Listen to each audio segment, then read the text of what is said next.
All right, we're live. How are you? Okay, I'm good. Thank you. Uh, awesome. Um, all right. So yeah, where would you like to start it off? So yes, so what what is the trait that you actually consider that differentiates animals and humans? Um, You usually say sentience. yeah, well, not that differentiates them. I believe that's what makes them both valuable is Okay. the sentience. Okay. So if I ask you to name the trait, what would you say? Or do you or Name the trait for what? yeah? What is the trait that makes that would that if true of humans would just or I don't remember how the logic goes from for the name the trait. It was like Yeah, it, so it's a name a trait for an animal that, if true of yes, humans, you would treat the human. You'd be thank able to you. treat the human how you'd treat the animal. But that's what would the vegan would say to the non-vegan. Okay. So I wouldn't name the trait because I'm the vegan. You're the non-vegan, right? Or are you vegan too?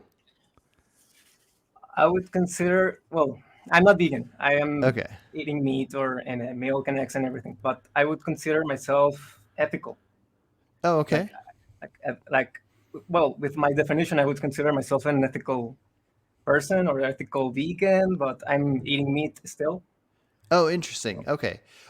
So what do you do specifically that makes your consumption of animal products ethical? well, I consider that okay. Can we go in another direction? Because I Mhm. want to ask you not, and Oh, later I can ask I can yeah. answer at a later time. Yeah, yeah. So yeah, what exact let's try to figure out what you were Yeah, wanting to know from me yeah. about You threw me the off trait. because I was thinking that you were saying that sentience, no rights or moral consideration doesn't exist outside sentience, right? Correct. Okay, so would you say that So a non-sentient person or like a comatose would not be morally valuable? Um, well, no, because I don't think that would be outside of sentience. I think that would be connected to sentience. So that would be, especially based on our knowledge. So if somebody is in a comatose state, and they were sentient before they got in that state, and then we have good reason to think they will be out of that state, we could value um, their sentience that they will continue to have. Um, but but yeah, just to clear it up a little further, the my point on we there can't be anything to value without sentience would be if everything that was sentient in the world disappeared and the only thing left on Earth was rocks and water and different things that weren't sentient, then there would be nothing. There would be nothing to value anything because nothing could feel anything. Well, let's. I'm gonna ask you that then. So you were saying that we, if we have a reasonable knowledge that comatose will regain sentience, then Mm-hmm. that's valuable. Would you not say that this is like potential for sentience? Um, Uh, I wouldn't. I mean, I guess you can call that potential for sentience. So, for example, I believe I've heard that while you're sleeping, you're not technically sentient anymore. As far as your, because sentience means that you can perceive and you can feel. So I guess if you, while you were sleeping, if you were made to feel, like if somebody poked you with a tack, then your sentience would awaken you. But if you don't get awoken, then while you're asleep, I believe you're not sentient in that moment. And when you're and people in a coma are not sentient.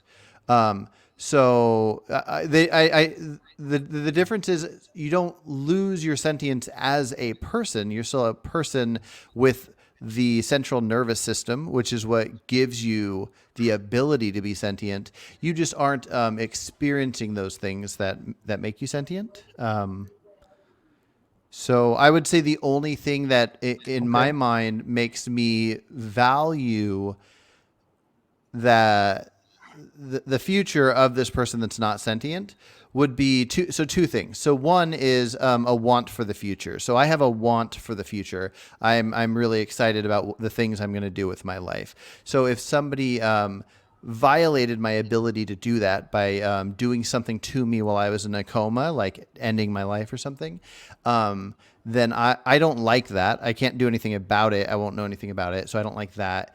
And then the other thing would be anything that could be done to me that would affect me when I came out of the coma. So, like if somebody cut my foot off, if I was not going to come out of the coma, then the foot cutting off doesn't matter. I'm not going to regain sentience. So it really doesn't matter. Somebody could eat my foot.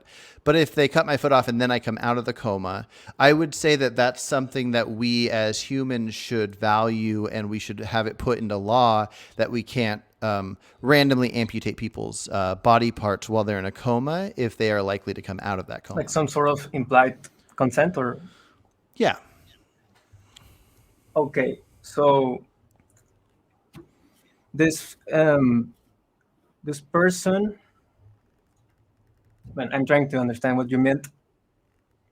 Um, so this person, so you value it because there is a fundamental structures or genetic structures or biological structures that lead it to have sentience, or something like that.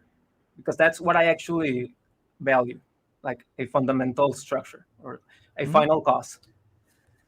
Which it's a concept from metaphysics, or from Aristotelian metaphysics, that there's a fundamental structure that ultimately, uh, well, that is supposed to function in a certain way. So I want to make that distinction.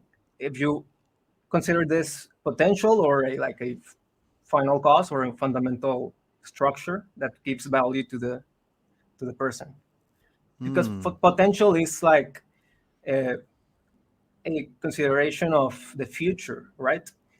Mm-hmm. So, for example, would you say that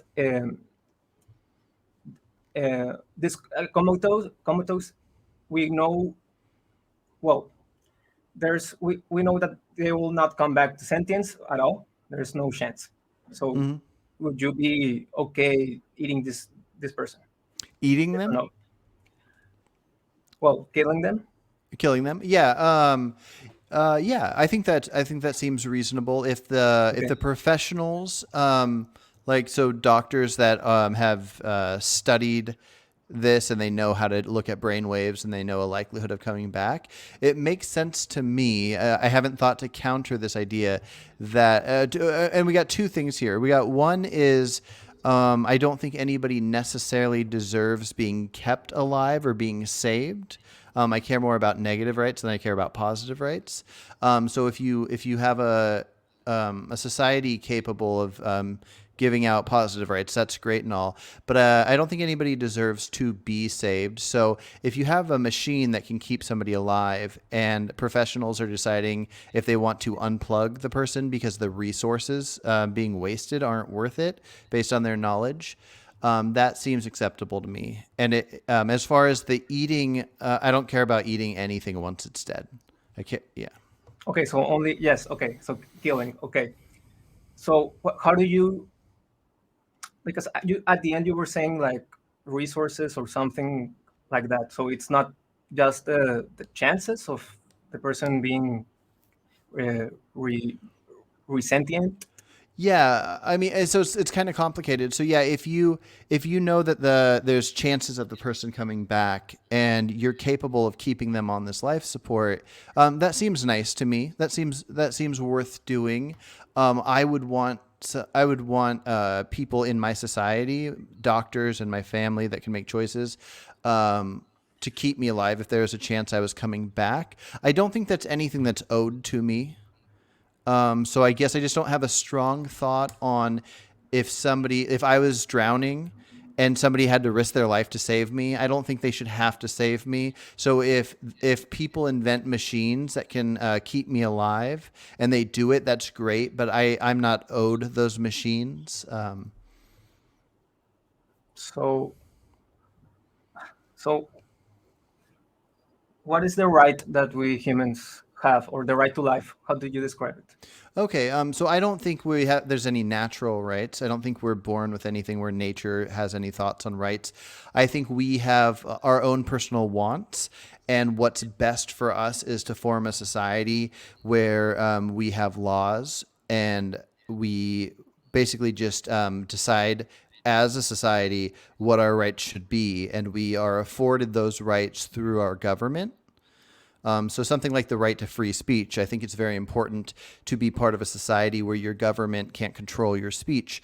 So the government gives you this right.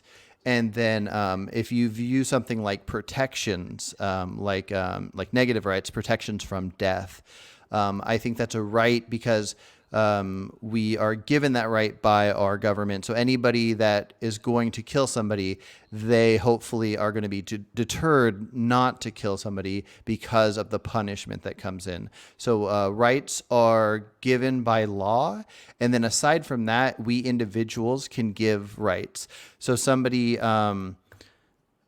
legally in my country can kill a cow and eat it. And I can give a cow a right by saying I will not kill this cow. So I'm giving it this right. I'm personally giving it. So that's kind of how I view rights: is we can give personal afforded rights, or we can get our countries to create legal rights. Okay, I think that the distinction between those two things, the rights that you're personally affording and the one by the government, or the yes, the government. I think that the first, that is personal. I think that's just a like a moral, like a just your moral consideration of the animal. In the other, well, I view rights by or morals by the government, which are rights, which like this these kinds of morals that are meant to create a morally functioning society. Mm-hmm. If there were no rights, there would be no morally functioning society, and society would uh, go into chaos, and we would lose all of society would lose dignity. I view it this way. Yeah. Like for example, just to make sure we're on the same page, like so I'm in the U.S. and back when slavery was allowed, this was a thing where the slaves did not have rights, and so those of us that wanted those of us, I wasn't there, but those that wanted the slaves to have rights were hoping that would be given by the government, and so a country at any point can have. Like right now, it's legal to circumcise your babies. I don't think you should. This is a moral right that I think every human should have to decide on their own when they're older. And so luckily with certain laws, there might not be chaos, and with other laws there might be chaos. But the hope would be that everybody can have conversations and share their ideas in hopes that when more people are interested in something changing, we can get our politicians to change it. Okay, so do you think there should be some sort of society or societal morals that are meant to upkeep society, or only, or could it function just with personal morals by each person? I mean, really, I think so. You can't make anybody have any specific morals. Some people think circumcision's okay, and some don't. Some think eating animals is okay, and some don't. So it really comes down to kind of a majority slash whatever happens with politicians. I don't think the majority should control what happens, but I don't think a society should have something set where it never changes. I like the idea of people getting elected to represent different areas, and as time goes by, people change what they do. Like if you look back throughout all of history, you got people burning witches. At those times, they thought the witches were the bad people and they were doing the right thing. You had human sacrifices, slavery, all these things. So I think it's an ongoing change, and we have to use reason to explain why we should all be in favor of what seems to be moral. And we can, do you think we can get to a final reason or a final finalized version? Yeah, I think so. I mean, I don't think it'll be easy for everybody to get on board. It's really hard to know how humans think in general. A lot of our species seems to have evolved to go with the flow, to just like have your group of people that you follow what they do, and so can we get everybody to reason at some point? I don't know, but it seems like if you look through history, we are constantly getting better at figuring out ways to do things. I guess. Let's take animal treatment for example. Um, I think it's fair to point out that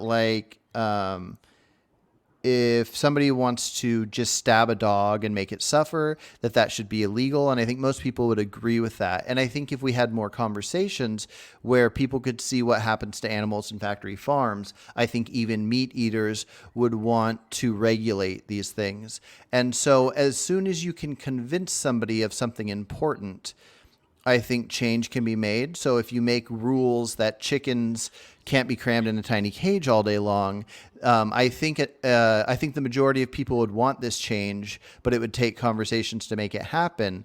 But something bigger, like getting people to not consume animals, you would have to be able to convince them that they don't think it's necessary for them, and that's just a bigger feat because that would take studies and so on. So, do you think these rights that we are giving to, well, these rights do not make animals suffer? Is it a right for humans or a right for animals? Oh well, the Because something being moral or immoral, I think, is connected to your ability to have pleasure or displeasure. So outside of a possible argument that animals, some people think that animals aren't having suffering or pain; they're just reacting to stimuli.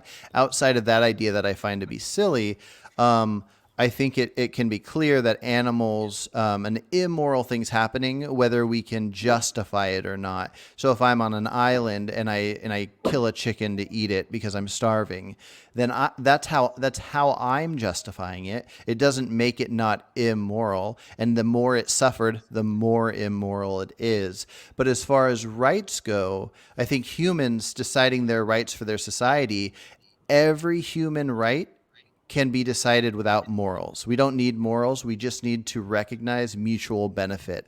Everything that humans, on average, want or don't want, we can afford to each other. You don't kill me, I don't kill you. You don't steal from me, I don't steal from you. We have this mutual benefit where if we have this set of rules, it's perfectly reasonable that the rules we should follow don't have to care that they also are connected to morals.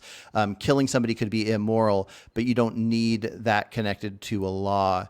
Now with animals, you can't make a mutual benefit rule. You can't say to the lion, if you don't kill me, I won't kill you, because they can't reason with us. They'll just kill us anyways. So with animals, in a society, if a society is advanced enough to treat others well, then you can make laws based on morals. So a dog's not going to agree to not bite us, but it's illegal to stab a dog for fun because we make that law based on morals. I actually agree. Let me touch on a point. I don't. I don't think I agree with the what you said about that morals don't exist if you don't experience pleasure and pain or suffering. Oh, Or okay. you said that. Okay. Yeah, yeah. So why not? Well, what can you tell me something immoral that can happen that does not affect somebody's pleasure or displeasure? Well, something can be immoral just because it's um, the right. Like I can give you some examples, and you can tell me if that makes sense. Okay. So, for example, let's say a being, well, a society wants to further the understanding of the universe. For example, Hmm. do you think there can be morals about whether to not to progress or to just stagnate in developing that understanding? Or for Um, example, if you want me to give you another example, or you can answer me. No, that's a good example. I like that. Okay, so if some humans want to make spaceships to go out and try to find life or do something, that if the people that would be in charge of doing that, say the people that would do the funding, if they decide I would rather this money go towards something else, and therefore that's not done, nothing's happening involving pleasure or pain. So is that immoral? Um, no, I don't think that can be considered immoral. At least how I view morals. Now, if somebody you take somebody like Elon Musk, he made a Tesla and shot it off into space. Now, if somebody can do something like this themselves, and therefore they don't need the help of others, because I don't think anybody owes anybody help doing a thing. So I I can't what would be the action that you would be calling immoral about not furthering our advancements in technology? Well, that's if, for example, our final cause or like the fundamental structures of biology um, meant us to further the understanding of the universe, I would call that the right thing to do, or like the right way that things should be. For example, that's an example. For another example, uh, for example, those beings, if they could decide whether to dominate or seclude themselves, like dominate other sentient beings, or Mm-hmm. to seclude themselves, do you think they could value the sentient beings, for example? It could be immoral to consider uh, attacking those sentient beings or not, Well, yeah, so that would be immoral for the to beings that. cause displeasure. Yeah, but that would involve pleasure or displeasure. Okay, but those beings themselves don't have pleasure or displeasure. Which ones? The beings that are attacking the sentient beings Um, oh, you're saying if there was a being that is not sentient? can't experience, well, not sentient, or if you don't agree that, because you could argue that it's just like a neutral state, Okay. that it doesn't experience suffering or well-being. No, none of those. Okay, but they are attacking something that does experience well-being. Yes. Okay. Well, the I think an immoral act is happening to the ones that can experience well-being. There's an immoral outcome. But I guess I don't have a full understanding of the ones doing the attacking. Do we want to say they're robots? Is it easier to call them robots? Is the idea that they're not doing something immoral is because they can't recognize what's moral or not? The robots, well, if we go with the robots, but I'm saying that they can recognize Oh, then moral if or they immoral. recognize, then they are doing something immoral. I would say, yeah. Okay, the robots can, but can the robots know that they are doing something immoral? I'm saying that they know, but they can't experience themselves the full range of sentience. Um, yeah, I don't think you have to know. Like, for example, let's take humans. Every single human on Earth could not could not recognize a wrongdoing. Let's say like kicking a baby. I would say that kicking a baby and making the baby feel displeasure, I think that's immoral. Now, every human in the world, if they each individually they could know their own pleasure and displeasure, but they couldn't recognize it. Like if somebody kicked a baby and they all saw it, let's say every human didn't even view that as immoral, that's still, I'd call that immoral. It doesn't matter if you can recognize it or not. It would matter if you are causing pleasure or displeasure. So, okay. So you Because think that, okay, I was just going to say the wrong thing is happening to the baby. Like, so same thing, whether it's a baby or not. One of those other humans that doesn't view it as immoral, if they were kicked and they felt displeasure, an immoral act happened to them, whether them or any living thing on earth could know. I happen to know, but it wouldn't matter if nothing knew. If the immoral act happened, it happened. Okay, so you're saying that you would know that it is immoral. I mean, I personally, me, the person talking to you, knows, but if I'm one of the humans that doesn't know, then it would just be this fact that nobody knows. Okay, and okay, so how how can a being that can't know right or wrong actually be wronged or righted? I don't. Yeah, so I would call the action something wrong that is happening. If it's really tough with a robot, so if somebody created this robot to do a thing, it would depend on if they were programmed to do it or not. If they weren't programmed to do it, but they never gained an ability of knowing if something is right or wrong, and they are just committing actions, um, I don't think at this point, I don't think I view an action as needing to be understood as immoral when it happens. I think morality, and this is something I'm kind of trying to tackle myself right now. So this is kind of good to have this conversation.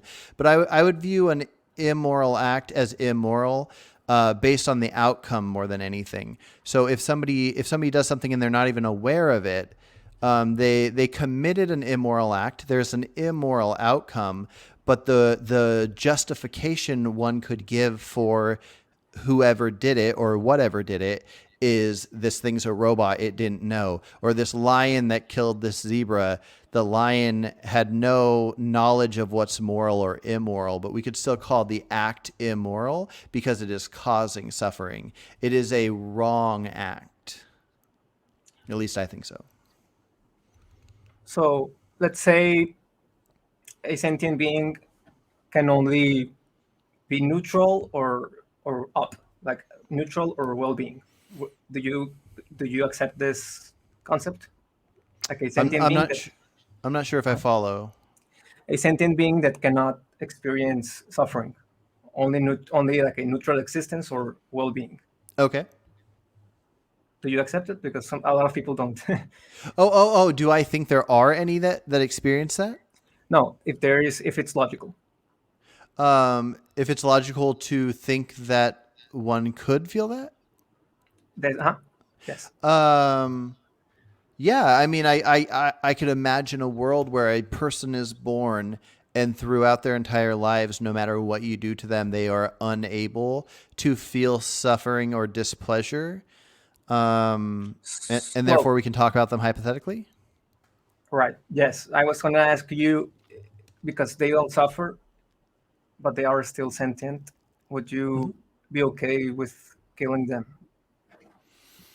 Not not with killing them, and for a couple reasons. So for one, I think the most desirable society would involve protection from death in just about any case, whether we're talking about abortion or death penalty or whatever. So I think that protection needs to go across the board. Aside from, I am in favor of people's liberties to have their lives ended if they want ended. So if they want assisted suicide or something.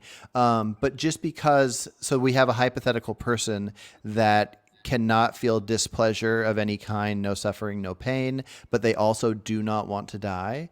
I would say our society should protect them, and therefore I shouldn't be able to kill them. If I wasn't in a society and I was just out in nature, I wouldn't want to kill them if they wanted to live. I wouldn't kill them just because they can't experience the pleasure. The only thing that would make me actually have no value for their life would be if they had no value for their life. Like, let's say a person didn't want to, they didn't want to be killed. They're not asking to be killed, but they also don't care about living. If you say, "Hey, do you want to live tomorrow?" and they just go like, "I don't even know what that means. I'm alive. I'm experiencing life, but I don't have a want for the future. I don't have any thoughts for anything I'll ever do." if I lived out in nature and somebody killed them, and they killed them for that reason, and therefore I wasn't afraid for being killed myself, I don't think I would have much of a thought about that. And same thing would go for animals as well. Okay, but the animal cannot tell you, right? That it Correct. wants to live. And so and that's why I give Okay, them the benefit of the doubt. okay. Do you think plants, for example, want to live? Do plants want to live? Plants have evolved to fight off things that want to consume them and different things like that.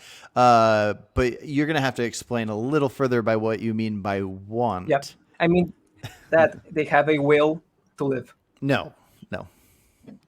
I mean, yeah, how I view a will would only be able to come from a sentient being, and I don't even mean just any sentient being. My personal guess is that humans are the only beings that currently live that have a will to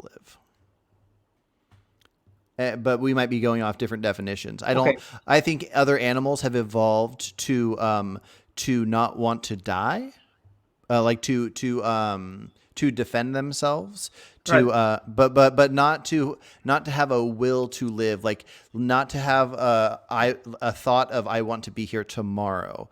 I don't think a cow thinks I'm going to hang out with that cow tomorrow and I'm excited about it. I don't know if animals can think past their current moment.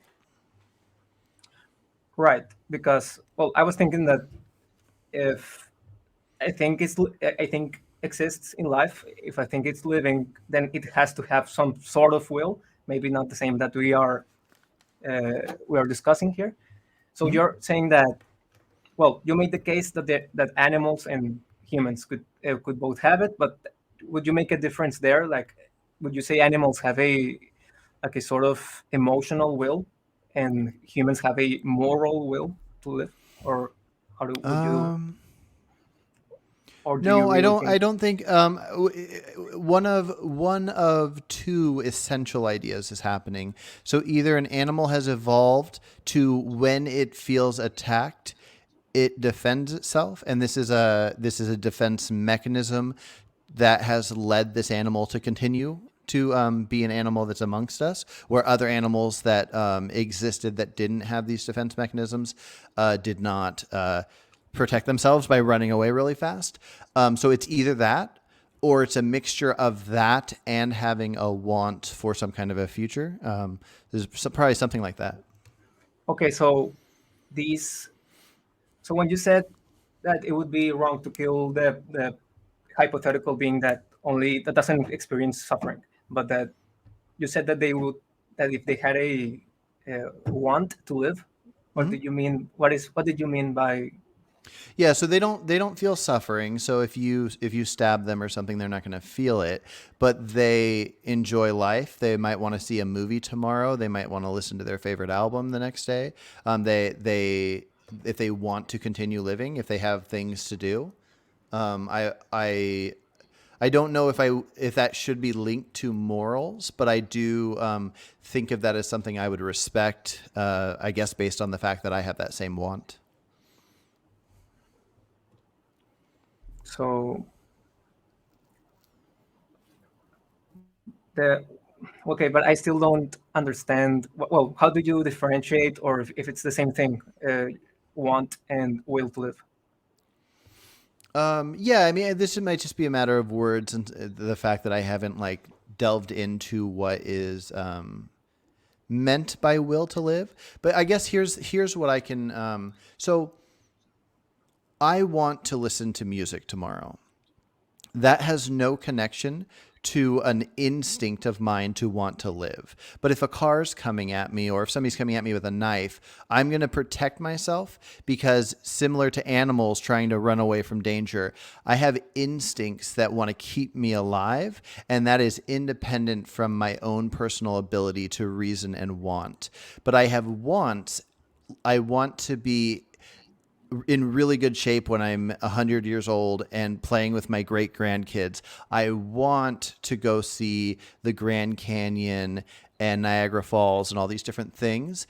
And I don't know if I just have a lack of understanding of the human brain and biology, but I have wants that I feel are separate from a will to live. Okay, so by your definition of will to live, it sounds like it's an instinct, and that even like plants or all life would have it, right? Um, I'm just want to agree on this. Like you said, will to no. live is or as an Um, instinct. hold on. Let No, me make sure if I'm fully following your thought process here.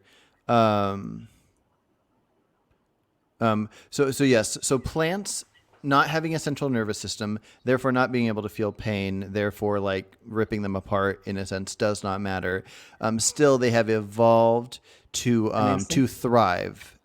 Instinct, I don't know. Hold on, let me Google. I don't know if I would use the word instinct because I don't know if instinct would have to come with a brain. Let's use Oxford Well, my instinct. definition was just like an automatic behavioral response. So it's Gotcha. technically An yes. innate, typically fixed pattern of behavior in animals in response to certain stimuli. So, Right. yeah, if you want, just for the sake of conversation, we could Yes. imagine the word instinct does not involve animals, and it could be fixed patterns. But even then, I don't know if they have instincts or if they just grow with what they've evolved to contain. So if a plant has something where if something tries to eat it, that's bad for the thing trying to eat it, which I hear is a thing. I haven't researched this myself. Then I don't know if that's the plant having an instinct, even in the definition where we remove the word animal from it. I don't know if the plant just has evolved to grow that way, because I don't think the plant.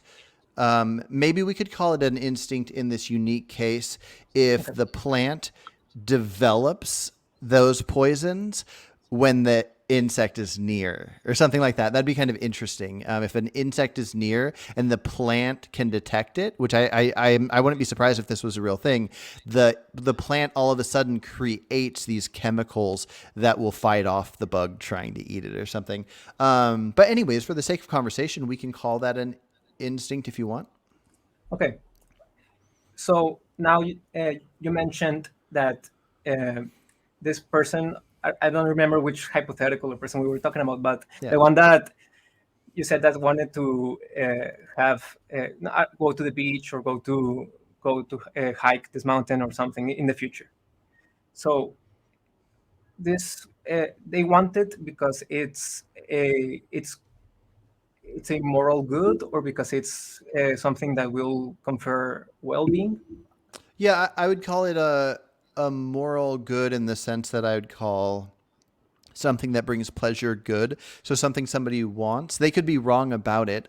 I could want like somebody could desire a whole bunch of sex with prostitutes or something, and so they think it will be good, but then it could lead to like a certain disease or something, and then it will have a morally bad outcome. But yes, anyways, I don't know why I got into that. The idea of wanting to listen to music tomorrow or go on a hike. This would be a moral good. Yeah. Or at So least at least you have morally good intentions and you can hope that the outcome is moral. Sure. so how can an animal have morally good intentions? Oh, I don't think an animal can have more. I think an animal can be treated morally in the sense that it can it can feel pleasure or displeasure, and therefore, if you cause it displeasure, then you are committing an immoral act to the animal. But the animal, I don't think. Okay. Oh! I see. Did you mean because I made that comment about like a lion doesn't know it's doing a wrong action, but the immoral outcome to the zebra is happening? No, I was asking because you said that animals also want to uh, experience something in the future. You said I don't remember. Oh, no, no, no, no. I was saying that that's how humans are. I don't know if animals do. I would guess they do not. The animals do not want to. The I wouldn't be surprised if an animal like let's say a dog sees a river and remembers what it's like to swim in the river and then goes and jumps in the river to gain pleasure. And therefore, that is a morally good attempt that will likely have a morally good outcome unless there's an alligator in the river. but it's not morally okay. So you think it's morally good just outside the animal, or how do you describe it? Yeah, I don't know Okay. uh, if I would describe necessarily the actions. Yeah, I guess if you are doing something to increase your pleasure, and it's not causing displeasure to something else, I'd call that morally good. I think, right? I'll just call it like a. I had a name for that, but it's like just an emotional preference. It's not a moral preference. It's different. Yeah. Since as of right now, I view morals as um, something being moral is something that causes pleasure, and something that is immoral is something that causes displeasure. That's where I'm at right now, but I might shift over to where you're at with enough conversation. It's a topic I'm very fascinated by, but I haven't, I haven't gone to school for moral philosophy or anything. So if I'm using some words slightly incorrect, that would be why. That's just my current intuition on it. Okay, so this, for example, on the example that I, well, let me ask you, for example, an animal that can only suffer. Do you accept that concept? Okay, so an animal's born and it's either not experiencing anything or it can suffer. Mhm. Yes. Okay. It cannot. It's trapped in just suffering, but it's sentient. Yeah. Yeah, okay. So, for example, those beings, would you say? I'm probably. I think that you probably would say that yes, it's okay to kill these animals Hmm. if they can only suffer. Yeah, if we could detect something was only suffering, that's interesting.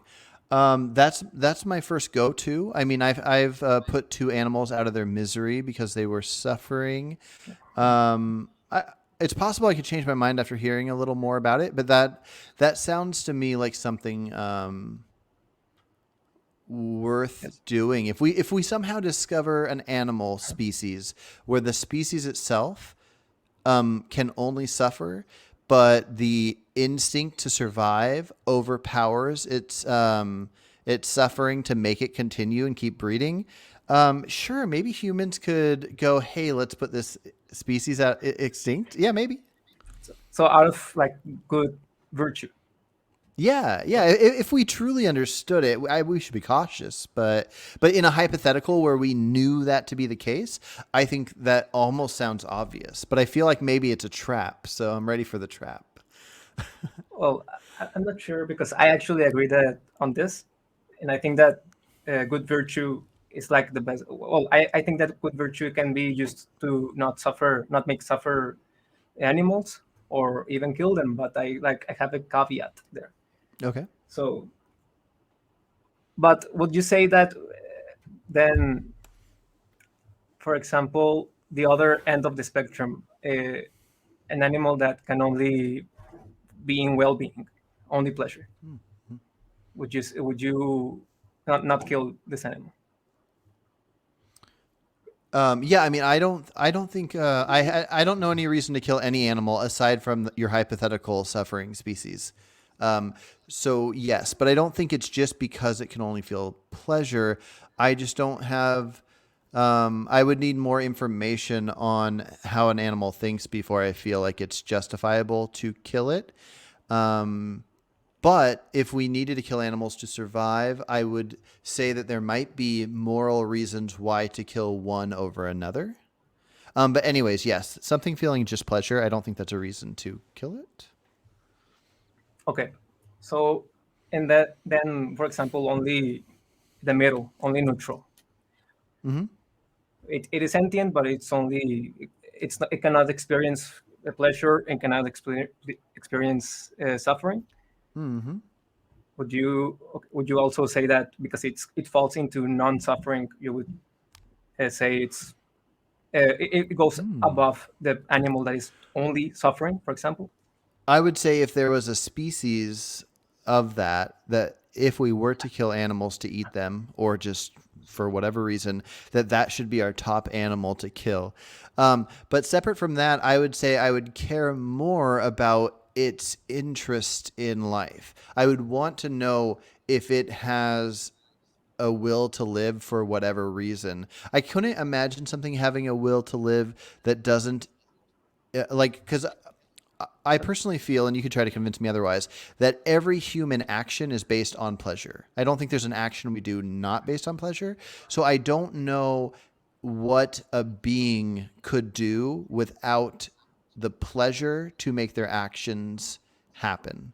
But But if an animal did not experience, if it was just neutral and it could act on those neutral thoughts, and the animal had any kind of a want to live outside of instinct, like if they wanted to be here tomorrow, I would not want to kill it. But if it had no want, if it had no care about the future, no wants, none of that, and neutral, I could not imagine valuing its life. But maybe I'd have to think that over as well. That's very interesting, though. I like that. the, the you Sorry, mentioned I that. ramble sometimes. Sorry. Right. Yeah, I don't want to interrupt you, but okay. You mentioned the person, the neutral person, or that, but that is. You mentioned that a person, for example, that is only neutral or doesn't experience sentience, if it can have moral preferences, and if it has a moral preference to live, you would not kill it, even if it's only suffering, only neutral, or only well-being. Do you agree? Like, Yeah, yeah. If something had a preference to live, if something knew it was suffering, and outside of instinct, it had a human, for example, a human that's only suffering, and they don't want to be put out of their misery for some reason, which would mean they must be deriving some kind of pleasure from their suffering. Yeah, if they can tell me, or if I could just magically know that they do not want to be killed, I would think okay. they shouldn't be killed. Right.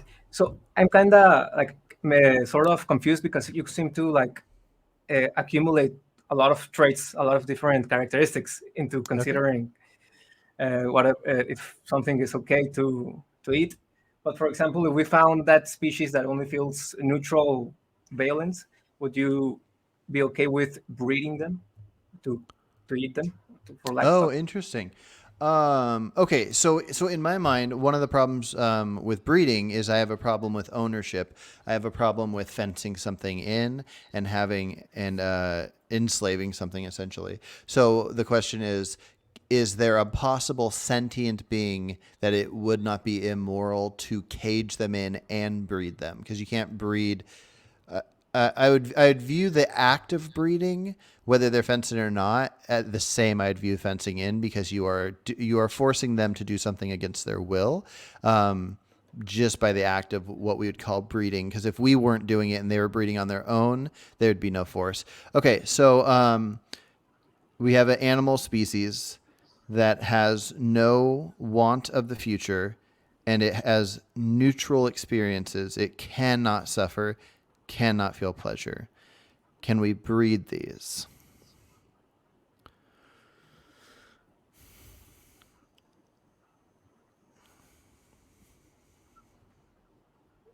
Are you I think asking? I think Okay. I think so. Sorry, I'm trying to come up with a good reason to not do this. I um and we're bringing this thing so close to being non-sentient that I don't think I can come up with anything. For example, I came up with a thought experiment in the past myself of what if we took an animal and we cloned it, but within the cloning process, we made it not have a brain, that a functioning brain, but it could just wander around like a zombie, and it was just like zombie cows. And they don't feel anything and they have no will for the future, nothing. And so this is kind of what this is. Um, Yes, I think that is. if we are not causing any displeasure, and if we are not preventing it from perceiving anything it wants to perceive, then yes, I don't value that thing. I am perfectly fine with And consuming it and having sexual acts with it and hanging it upside down by its feet. Yeah, okay, it doesn't but matter. Yeah. okay, but okay. So now for a being that is only experiencing pleasure, wouldn't it be better? Like, wouldn't it be like a good virtue to breed these animals? No, I know some people, utilitarians specifically, that think it's good to make something exist that doesn't exist. I've never been convinced of this. What are you drinking? That looks awesome. Uh, Raw milk, Oh, okay, interesting. Okay. like yes, it's Um, amazing. oh, interesting. Okay, you said raw milk, like from a cow. Right? Yes, Oh, okay. Do you normally keep it refrigerated, but then it can just stay next to yes. you I for? I let it ferment for 12 to 24 hours, depending on the temperature, and then I just put it on the fridge. So that's like the point where it's all the lactose is broken down and it's not sweet, but it's also well, you can digest it correctly, and it tastes sorry, it tastes not very acidic. It's still like sort of it's not sweet, but it's also not as acidic. So it's in the middle, Gotcha. and Okay. it tastes Well, really great. I made a note to bring that milk back up later or next time we talk, but I didn't want to get too far away from your line of questioning. So you were saying the thing about breeding something that has pleasure. No, I don't. If something wants to breed on its own, I have not been convinced that any species should not breed on their own. If something that can reason, like a human, decides not to breed for any personal moral reasons, I stand by that. I haven't been convinced that we should convince other humans to not breed. But yes, I do not think humans should take animals, even an animal that on its own was just naturally going to go extinct because all of a sudden, uh, its evolutionary approach just made it them stop wanting to breed, and we go, oh, there's only like 10 of these left, and these animals experience the most pleasure ever. Should we force breed them to get more of them? I'm not convinced of any of that. I'm not convinced that we need to keep something from going extinct. The only time I think we should do something like that is if the actions that are coming from it cause displeasure to humans. If the actions from an animal going extinct will mess the ecosystem up to where me personally and hopefully everybody else will just feel the same way I do because I care about myself. If anything bad is going to happen to me, I want actions to be done to stop that, even Yes. if it's immoral, like breeding a pleasure animal. But look, I don't understand where you drew the line between a being that is only on neutral and the being that is only on pleasure. Mhm. Why did you draw the line there? Well, I don't think we should breed either of them. But are you I thought you asking said why I wouldn't want to kill a being that could have a lot of pleasure, but I would be okay with killing the one that's neutral? no. I thought because you said breeding, you would breed I would a not breed it. animal. You would not. Oh, sorry. Sorry. Breeding the one that has neutral feelings Yes, and essentially has a zombie-like brain, therefore they don't perceive anything and they have no care of the future. That feels that is fine too, but maybe I added an element you didn't mean in there, which would be like it doesn't have its own personal wants. Like emotional it preferences. yeah, like so if this animal was out in the wild and I went up to it and it ran away, I don't think I should grab it and force it to breed or anything. But if they are in such a state that they're essentially like, well, I guess like bivalves, if they're essentially something that I can come in contact with and I can interact with, and I, in a sense, can breed them, and it can be like oysters or mussels or something else that is not sentient. I don't see an issue here because I don't see the elements of what makes something sentient isn't here for me to negatively affect. So if something is So, able to feel pleasure, I don't want to cause it displeasure. But so what's the other element? but you can't. That being, we Oh, agree that because it can't feel it no matter what I do to it. Got you. Well, okay. So what can it feel? Okay, so aside from its ability to feel, be on a spectrum of pleasure, what else is its brain activity doing? so okay. I thought we agreed already, but okay. So you are asking Sorry, for the being that is only feels pleasure, for pleasure. example. Yeah. So, well, that's why I asked you if you agreed that it's sentient, but it doesn't have emotional preferences, but it can Mm-hmm. still be in one side of the spectrum. And well, we agree this animal doesn't have moral agency, doesn't have sapience, rationality, sentience, only sentience, like Yeah. like a regular animal. Yeah. Okay. So if it's like the one that we were talking about where it's neutral, and in this case, the only difference is that it can only feel pleasure, then I don't feel any different about that one. That if that's just like a bivalve, then then sure, yeah, we can do whatever you want with it. So, are so you say that it's important, or that wouldn't matter if it only felt one valence, like only neutral, only pleasure, Yeah. only suffering. If I cannot cause displeasure, so I don't think humans need to add pleasure to animals, but I don't think we should cause displeasure. So there might have been a misunderstanding here. So an animal that can only feel suffering, an animal that's neutral, or an animal that feels pleasure, if I can't cause it displeasure, then that's an element I can stop thinking about. I don't have to think about if I cause it displeasure. So I don't care about that part of the animal. If the animal on top of that does not have any will to live, want for the future, um, anything like that, if I could magically know that, then yeah, I can't imagine anything involving that animal worth caring about.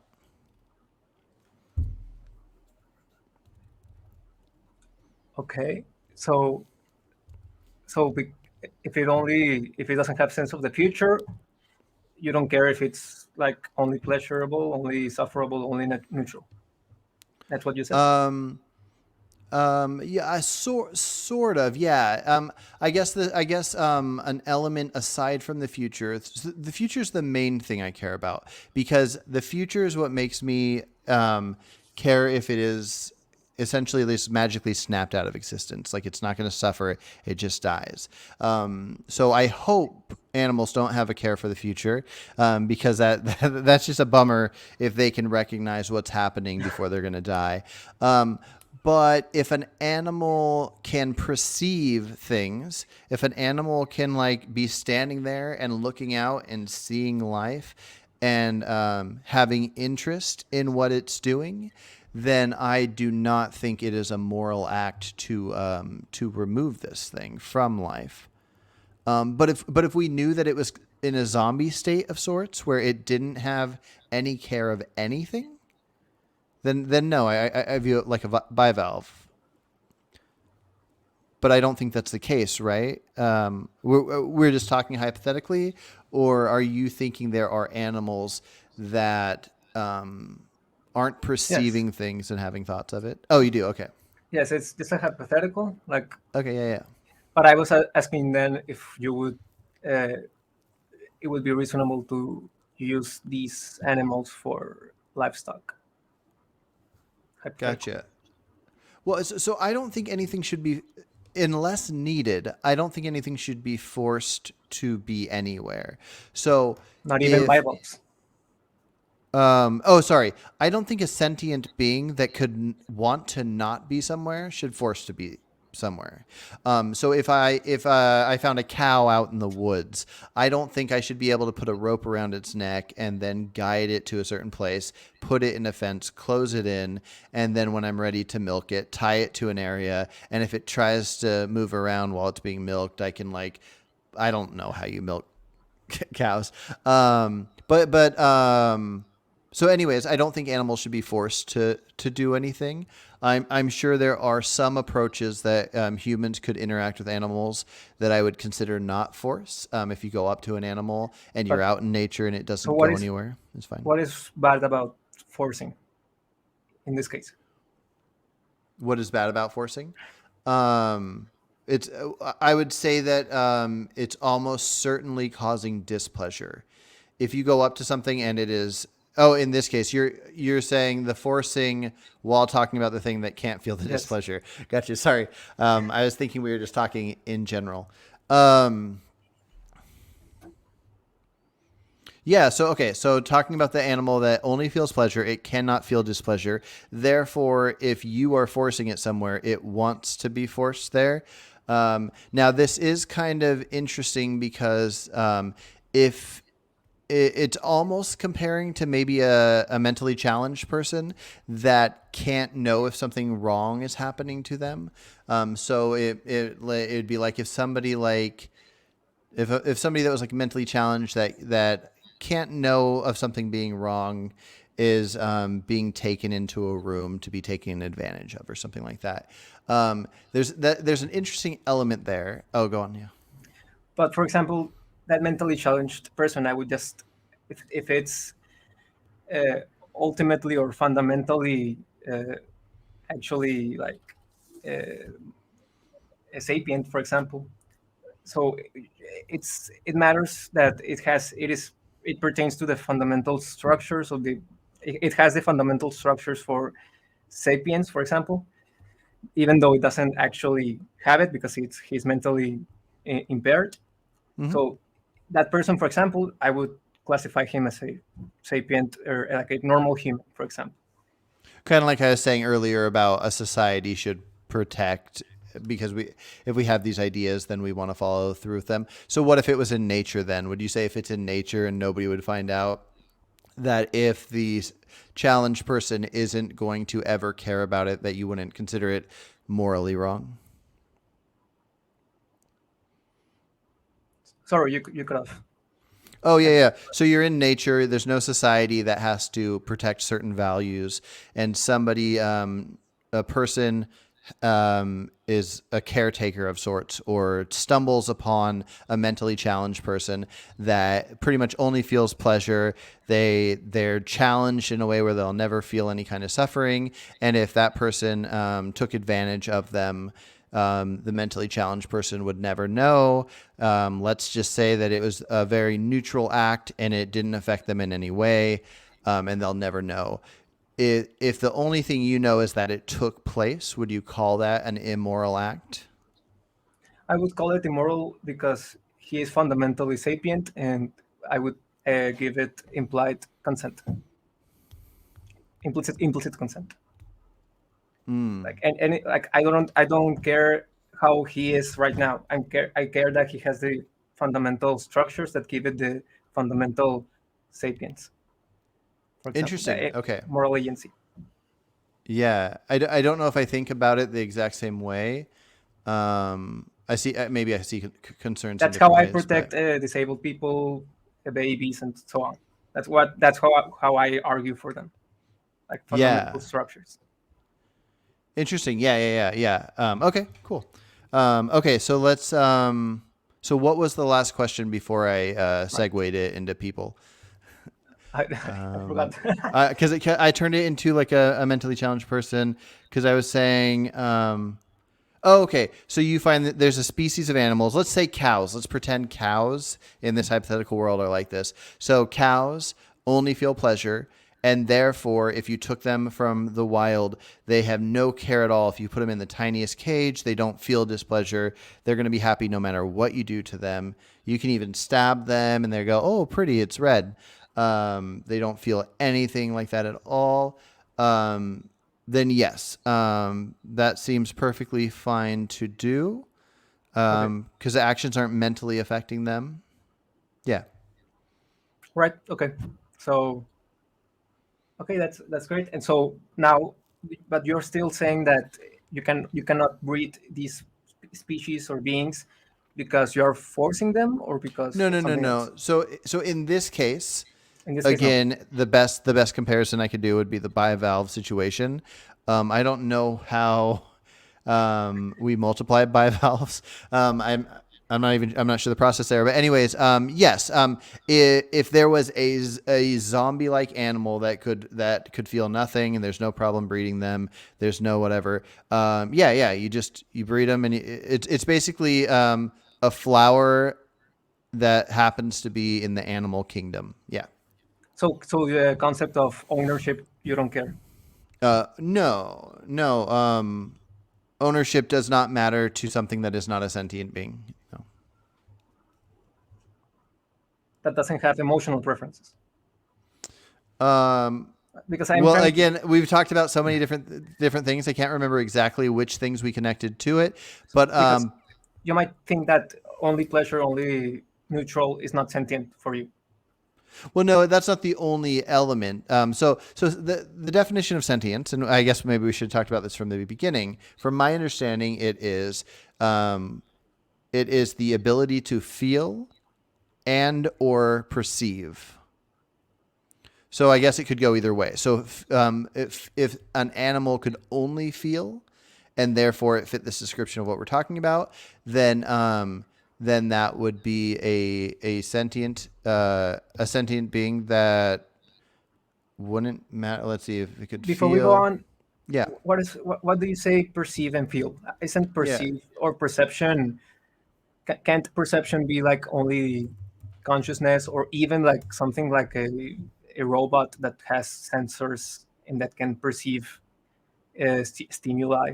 What's Is that not perception? Or Yeah, let me see. because Okay. I prefer to say feelings, Yeah, not really perception.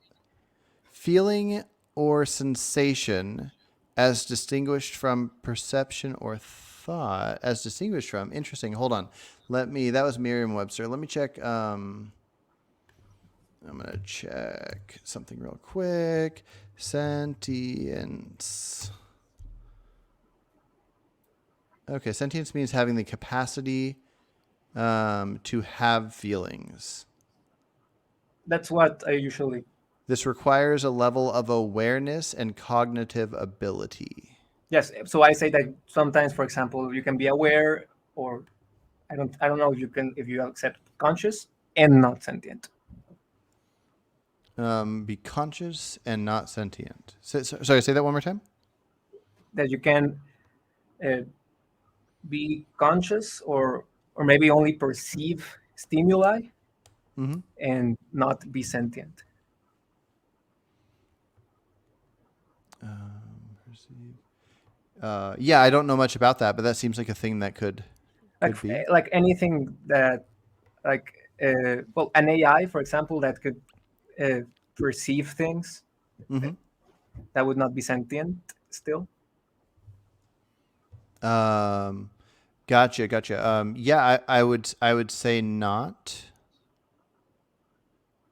Right. Yeah. But what? Okay. But what? Why were we saying? We were trying to search what the definition is, right? So it's just feelings then. Yeah. Yeah. Sentience means having the capacity to have feelings. This requires a level of awareness and cognitive ability.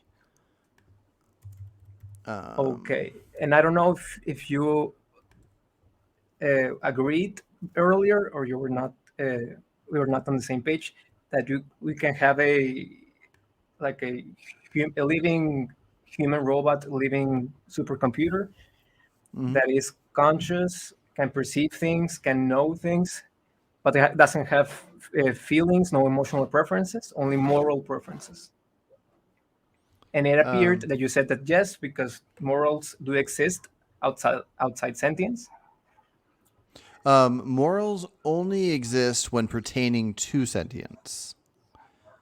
Now, a moral, So okay, but you if said, you I thought, created a robot that was not moral, I mean, if the robot was controlled by someone, then that would be that. that sentient being doing the immoral act by making the robot do a certain thing. But if you created a robot to be able to make the choices on their own, then the immoral act would be happening only if something was happening from the robot to a sentient being. Because I'm trying to make this distinction that like this this is a moral agent. It doesn't have sentience. It can perceive and know things, Mm-hmm. and and it can be wronged, and it can be it thinks it can It can think be it can wronged. it can You said. know that it can, yes, it can be wronged, that it can know that the things that were done to it that it perceived were wrong or right. It'd be aware of it, but it wouldn't feel it. That'd be And interesting. it knows it. What would be the wrong action happening to it? So that's what we were discussing earlier about like understanding the universe, or like it can also be like how resources are shared and stuff like that. That isn't. Yeah, I don't know if I agree that it can be wronged. I don't know if I agree that the robot, again, I don't know much about it. I hear that people talk about AI becoming sentient and conscious. It's just not something I know enough about. But so with animals, just to kind of clarify. So from my understanding, what makes an animal sentient, what makes a cow sentient but not an oyster, is because of its brain and its central nervous system. The central nervous system would be the part where it detects suffering, pleasure, and displeasure. But because of its brain, it can perceive life, so it can walk around. It can see things. It can have its own experience. Yes, feel life, Yeah. because perception is not pertaining to sentience necessarily, right? Perception. That's Yeah. what I'm trying. Maybe not. Yeah. Yeah. I'm Yeah. trying to separate it. So it's a possibility for a purely rational being, Mm-hmm. so that it can perceive things, know things, and it can be wronged. So, for example, what do you think that it can't be wronged? For example, if it gets killed, don't you think that this being can say that it's wrong for it to get killed? Yeah, that's the thing. I don't really have a full understanding of how one can make a robot that can be sentient in a way where it being killed would be wrong. Seems perfectly feasible. It's just not an area I've ever like. I would never have guessed it could exist, and so when I hear about it, it seems wild and crazy, and it's just not a topic I've ever gotten into. It Like, yeah. the point is that, for example, if humans became someday, they for some reason they were able to like strip out their sentience, but they Mm-hmm. keep their perception of the world, their knowledge of the world, maybe even a sense of the future, and their Mm-hmm. moral agency. So why would it why would it be wrong to get killed in that Well, the want scenario? for the future is kind of interesting because I've actually heard arguments where I think it might even be worth considering it not a moral topic to end the life of a human. Um, and so it's complicated. What I would say is that since I have a want for the future, that it makes sense for me to gather with other humans and say, we should have ways to protect all of our futures because we all have this want for the future. I don't know how to describe the idea of me not existing as something immoral taking place. If somebody just is able to do like a Thanos snap and they snap their fingers, and then I all of a sudden don't exist. I think the knowledge that this could happen to other people would cause displeasure of them imagining their future not going the way they want it. But once I'm gone, I'm gone. So it's hard to imagine something immoral happening there. It's just kind of almost a human error to worry about that in a sense. But it seems very much worth protecting. I'm gonna stop rambling there. Maybe I don't know if that made any sense. Okay, like, can you summarize what you meant? Because I Yeah. Yeah, no, I'm just saying like so I don't know. I don't know. So in my mind, the idea of something being moral or immoral is based on pleasure or displeasure. And so I if I knew I was going to have my life ended in a week, I would feel displeasure knowing it. So there's an issue there. But if I didn't know it, if it was if somebody just had planned on executing me and they did it without me feeling any pain, um,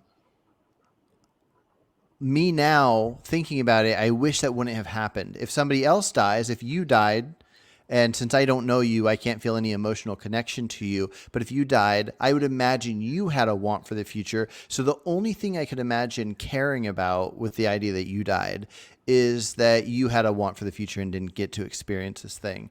And so that's kind of how I feel about myself. But once I'm dead, once I'm humanely removed, there's not really an immoral act taking place anymore. It's just an act happened that worries people that do not want to have their life ended.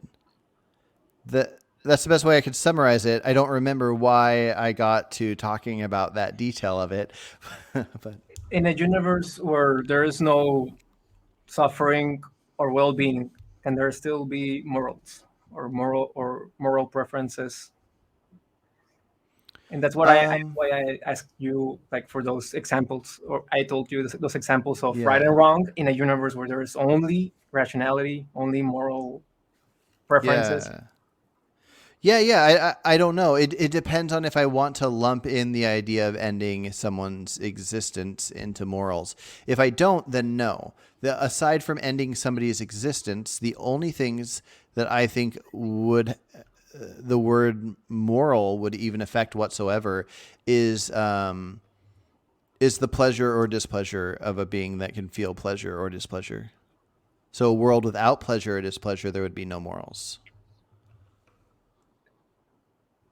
So, but do you think that it would not be wrong to kill the life, or kill the person, or this being, take away their life, which they are they are a living person, and they are a biological person, and they have an instinctual will to live still. Yeah. And that's what I don't know about. I don't know if ending something that just has an instinct to live, if that matters. Um, but the only excuse I can give whatsoever for caring about the brain, the being with the brain that has wants for the future, the only excuse I have is that I have wants for the future. Like if I So were to list every reason I don't want to be killed today, if I didn't have any of those reasons, if we took that whole list and I didn't have it, then it wouldn't matter if I was killed today. And so the fact that I can think of why I don't want to be killed is the only thing I can imagine. But that might just be me not thinking it all the way through. well, I'm asking you this because, like, the way, my opinion, the way I view things is that you can, well, no, that morals actually only exist on, like, with moral agency, and that beings that don't have any moral agency cannot, um, it can't be wronged because they don't have moral preferences. They only have emotional preferences. So I think that their want for the future is only like, it's an emotional preference. Not Mm-hmm. They are not viewing it as like it's right to continue existing. They're viewing it as it should not be resisted, or it is my instinct, but there is no moral preferences. So I would not. So I don't think that it would be, they can be wronged. Okay, well, can I ask you a question about that? Okay, so do you mean like a dog? If you just go up to a dog and stab it, but you stab it in a way where it's not going to die, it's just going to bleed and whimper and it's crying out. You you don't think that that is an immoral act? It is immoral, but out of bad virtue. So only pertaining to the human or the person that is acting upon him, but that virtue will not exist without moral agency. So if it's in between animals, there's no immoral action. Interesting. See, I completely disagree. Which is why I think you're right in a sense, which is why most people would not call it immoral for a lion to attack a zebra. Now, I think that an immoral thing is happening, but because of the lack of moral agency, there's no reason to view the lion as this despicable thing. Now, I don't even know if it's worth viewing humans as despicable things because the actions would be based on whatever brain they happen to be born with. But yes, we can detect something that others can't detect, but I don't think that changes how right or wrong it is. If I step on a dog's foot and it whimpers and cries and it's really sad, um, there is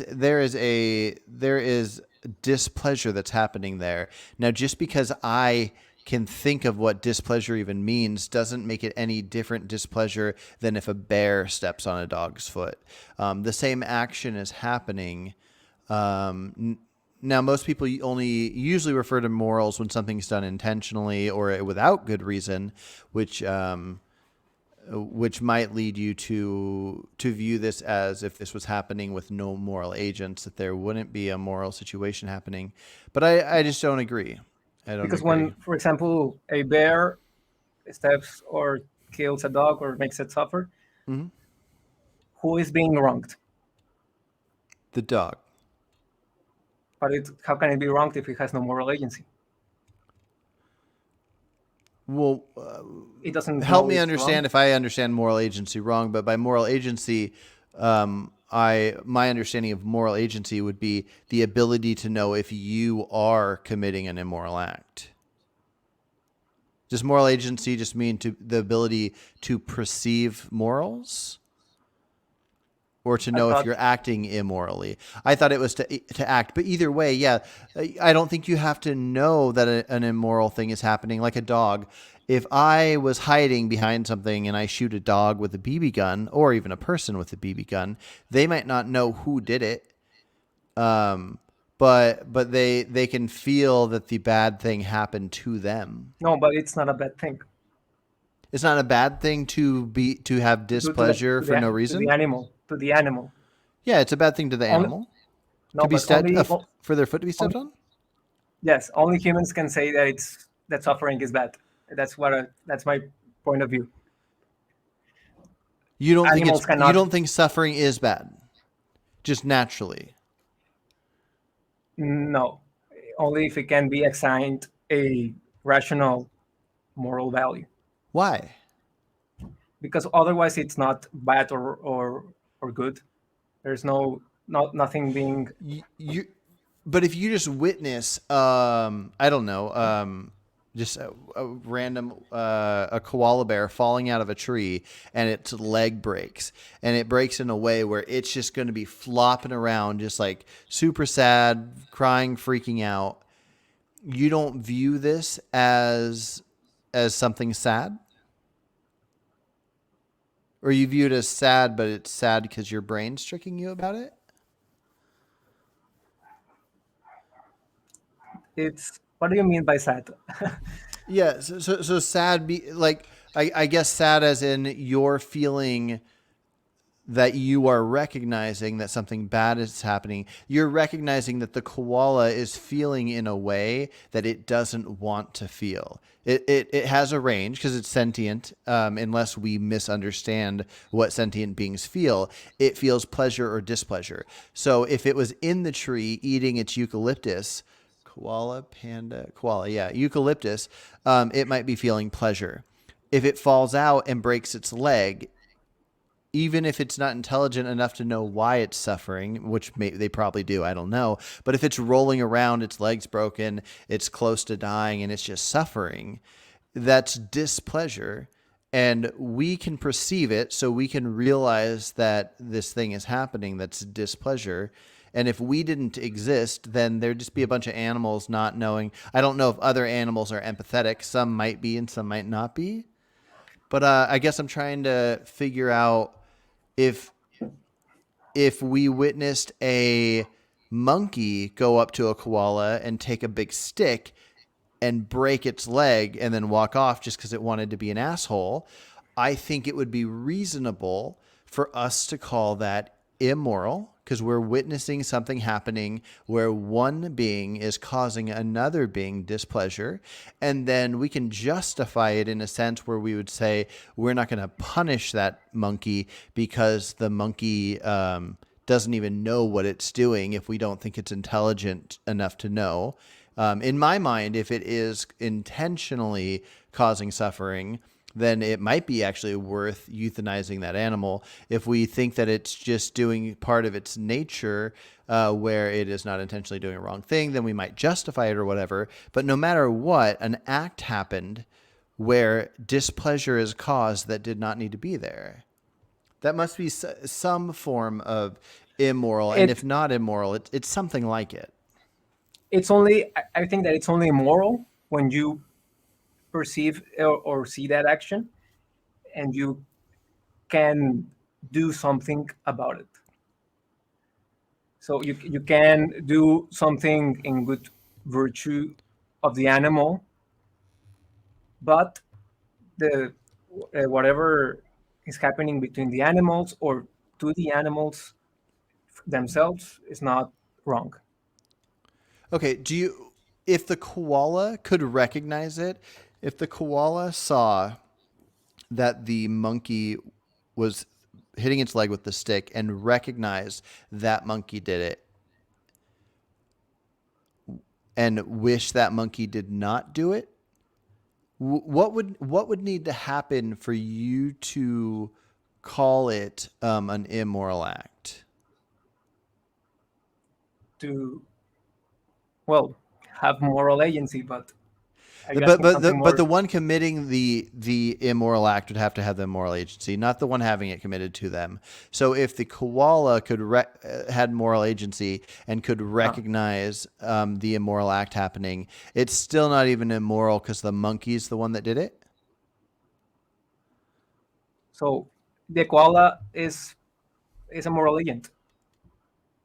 So Yeah, for let's just say for sake of this conversation, the okay, the koala bear is, and the monkey takes a stick and hits the koala's leg, but the monkey is not a moral agent. so the koala is is wronged. Yes, the koala is wronged, and it is wronged. So yes, So an immoral thing happened to it, but the monkey didn't do something immoral because the monkey is not a moral agent. yes, Interesting. Okay. okay, okay. And the reason I think that's important is because I think that if we actually give rights to animals, or like things that they have to abide by, then we'd have to like ultimately jail all animals for eternity because they can't Mhm. overcome their instinct or their emotions to have their own volition. They they Yeah. can't they can't override that, Mhm. and so it would kind of degrade our concept of rights, which I uh, think their purpose is to create a morally functioning society. So Yeah. it degrades uh, society, or like yes, Gotcha. Okay. And okay, maybe one of the things that I'm having a tougher time understanding is what you're calling wrong about the human committing what I would call an immoral act to an animal, that you are saying that it's not immoral. So maybe that's the best part to go over. Although I probably don't have okay, too much time, but we should do another conversation soon. But the so in my mind, because animals can feel pleasure or displeasure, that it's probably best if we don't have any animals living amongst us. I think all animals should be out in the wild doing their thing, not being arrested, just living out in the wild because we can't reason with them. And I don't know how much land we need to give them, but whatever land we give them, we happen to give them. Now, your thoughts are that some of them can live amongst us to be either our pets or ones we're going to eat. So I'm just trying to figure out exactly what element. So you said stabbing a dog is wrong, not because the dog was wronged, but because of something else. So yeah, Bad help me virtue. understand that part. Yes, because of bad virtue. That What the does that animal, mean? the okay, let me check the. It means that it is wrong. The only person that is doing, or the only wrong thing is the person uh, inflicting that suffering because it is out of bad virtue, and it cultivating those. It's analogous to creating suffering and death to moral agents or like rational humans. Mm-hmm. So cultivating that bad virtue is bad for society. So that's a reason I would not inflict suffering or death unjustifiably. And if Okay, it so can be justified, if it let's can say be okay, uh, sorry, if you it go can for be it. justified, then you can act in good virtue because I value more writing or like uh, yes, abiding by moral agents that need to be righted and making them not wronging them from the justifiable good that is a non-moral agent. So that I would do that would be a justification for me, and that would be good virtue for me. Okay.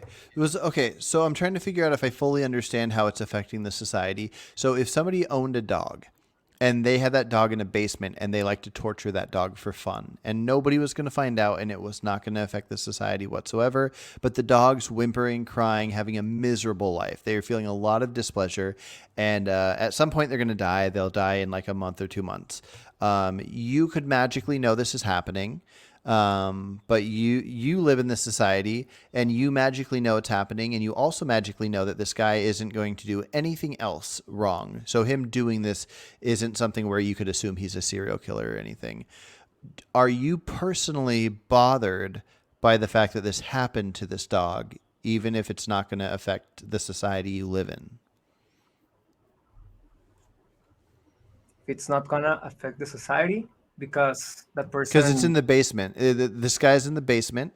I didn't that know person exactly what you meant by the society being affected before, okay, but okay. I'm trying to create a situation where nobody else knows about it. So you live in the society, but And also you happen to just be godlike, so you can know everything going on. But you could also ignore it. You can just know what's going on. But I'm curious emotionally how you feel about this. So this guy's just stabbing this dog, making it bleed, making it suffer. The guy's family will never know. It's his secret basement. The guy's never going to go hurt a person ever. He just likes to make dogs suffer. And it's not going to be anything that affects society, the society you live in. Do you feel emotional about this? if I feel emotional, like Like, do you you mean feel that, bad for these dogs in any way? and I can't do anything about it. Nope.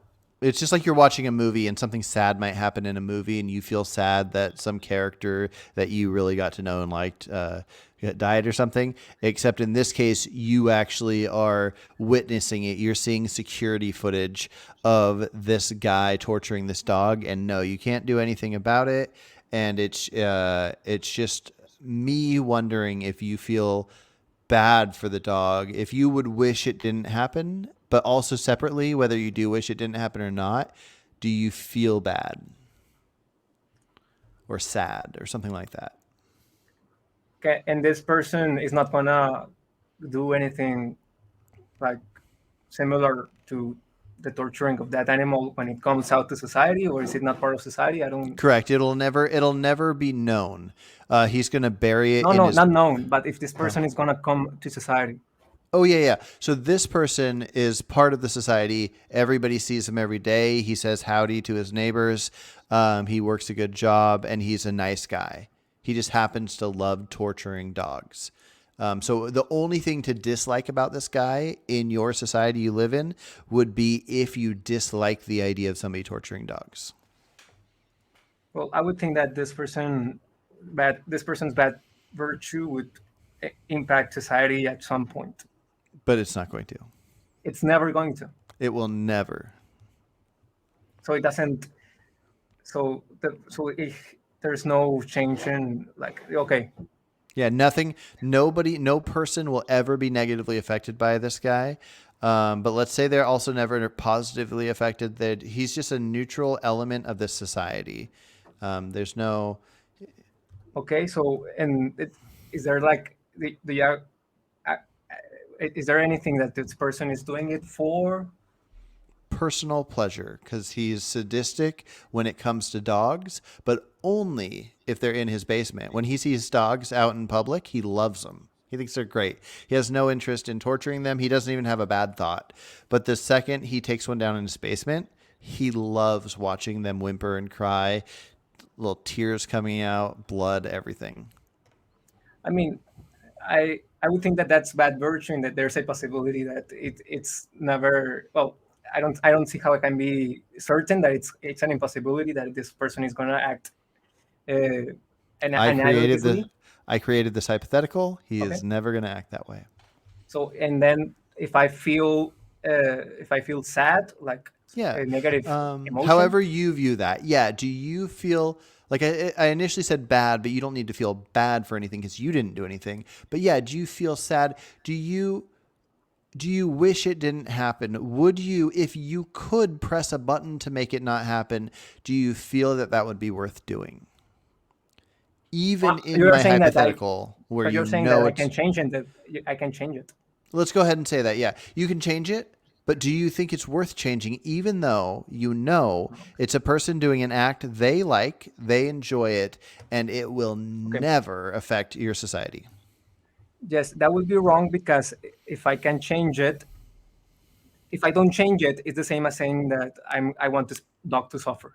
That's how I view it. I thought you did want this dog to suffer. I'm glad you answered that because I thought you don't care if a dog suffers because you only care about the outcome of society. Which, But well, and I'm a part of society, and if I ignore, like, I don't do anything about a suffering being, then that's bad virtue on my part, and I'm part of society, so I see it as important.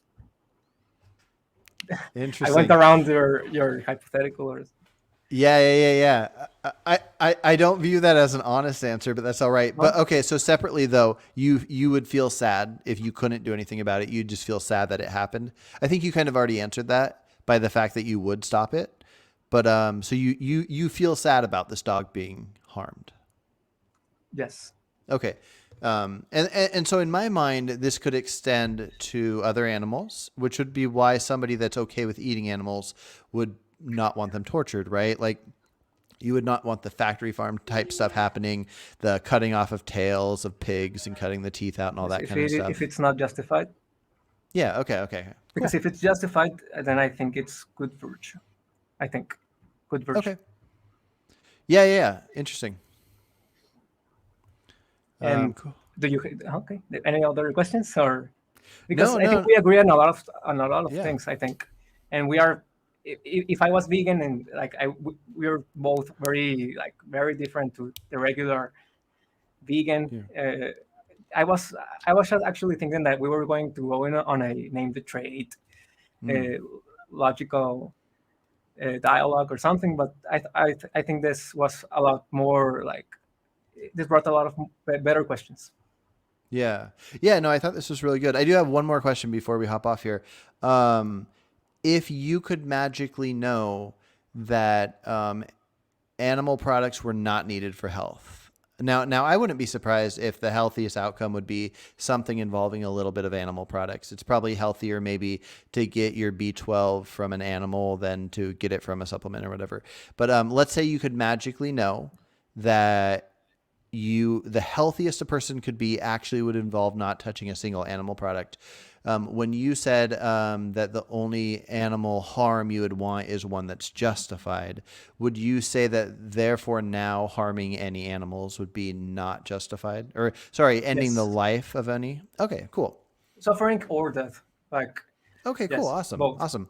See, So, but I I don't think think that it's I justified. think we would have an amazing world if everybody talked about this topic and we found out how many people that still are okay with eating animals feels what you just said, because I think that's a really important thing that we don't hear enough. And then like most vegans, all the ones that have watched this are probably just thinking, calling you a carnist and thinking of you in this horrible way or whatever.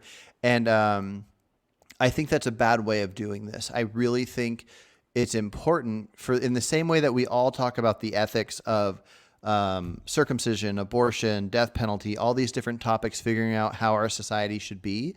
We should have conversations going with all the people that think if I don't need animals to have optimal health, I don't think they should be harmed. That needs to be a group of people. And it warms my heart when I hear people say that, even if they consume animals, because it means that as we continue in life, we're going to learn these things and figure out what we do and don't need. If I thought I needed to eat animals to be healthy, I would eat the hell out of them. I just happen to have been convinced I don't. So I don't touch any animals. If you truly are only eating the ones that you think you need to be healthy, and you look perfectly healthy to me, you are the least of my worries when it comes to vegan stuff. But Thank you. also, you seem very intelligent, and I really like your way of questioning. So we should talk again soon. Yes, I really like pushing the questions like you. Yes. Yeah, definitely. Awesome. Yes. Okay. Well, you have a good night, and we'll set something up soon, and I'll talk to you later. Okay. Goodbye. All right. Take care. See you. All right. Well, that was a really cool conversation. I was so focused on it, I didn't get a chance to really look in the comments much at all. But I see Angelo and Jeremy and Jerem in the comments here. And yeah, I hope you guys really enjoyed that. He was very interesting. And if you guys want to chat with him, maybe I can set that up, because there might have been a few things where I maybe not educated enough on the philosophical terms, and I think I fumbled up the some of the details of sentience. But I have to go off why sentience matters to me anyway, so it doesn't matter if I can recite the exact reasons. But anyways, that was that was fun. That was a very interesting conversation. I hope you guys got something out of it. And then, yeah, Jerem, I don't know if you saw my last email, but I sent you an email recently, or maybe a week ago actually, about setting up a conversation. I wanna get into consequentialism with you, and so I want to maybe even one where we don't even have to talk about veganism at all, just to get into the consequentialism.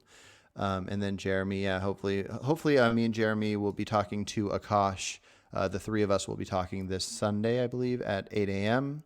PST, and that'll be really good. And then, Angelo, we need to set up our next talk. We've talked about a few different types of talks, but I want to do the next follow-up to the definition. I have a few ideas for you, but I also want you to be able to challenge me, because I know you have a bunch of challenges. Elliot Davies, I'm glad that you were in here.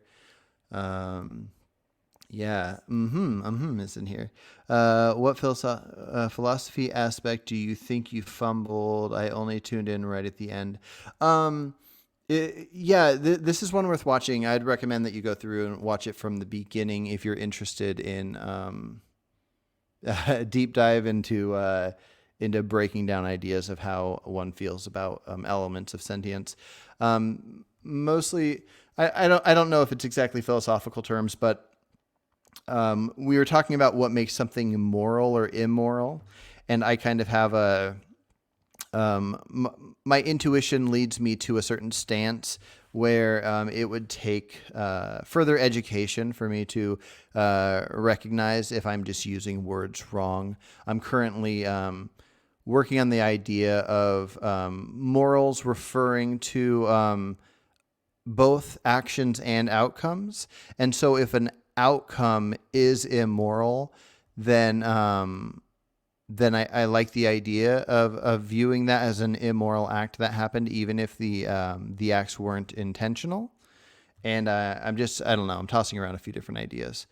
Um, and yeah. So, anyways, I yeah. Anyways, so when it comes down to morals, I don't know if I have the best way of describing how it should be looked at. And what I mean by that is I don't know if there is a best way.